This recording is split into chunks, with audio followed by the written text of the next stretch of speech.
Doctor Zahidur রহমানকে নিয়ে বেশ কথা হচ্ছে। ডক্টর জাহিদুর রহমানের ব্যক্তিগত কোনো ভিডিও রাজনৈতিক কোনো নেত্রীর কাছে আছে, তাই তিনি উল্টাপাল্টা বলেন, এরকম ধারণা তৈরি করা হচ্ছে। আসলে যখন আপনি কোনো ব্যক্তির বক্তব্য খণ্ডাতে পারবেন না, তখন ওই একটি অস্ত্রই থেকে যায়, সেটা হচ্ছে তার চরিত্র হনন।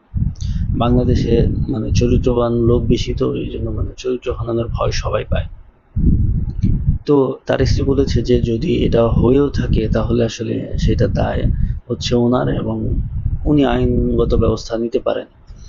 নিলে তাহলে মানে অন্য কাউকে এটার হস্তক্ষেপ করতে না করেছে। তো তার স্ত্রী যেখানে স্টেপ নিচ্ছে না, তো সেখানে আপনারা এত লাফালাফি ফালাফালি পাচ্ছেন কেন?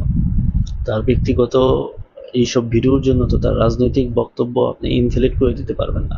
শেখ হাসিনার আমলে তার বক্তব্য আপনাদের পক্ষে গেছে, তার জন্য আপনারা তাকে খুব বাহবা দিয়েছেন, আর এখন বিপক্ষে যায় বইলা আপনাদের ভালো লাগে না, তাই না? মানে যেই আপনাদের বিপক্ষে যাবে তারই আপনারা চরিত্র হনন করবেন। আপনারা ছাড়া আসলে এখানে আর কেউ থাকতে পারবে না।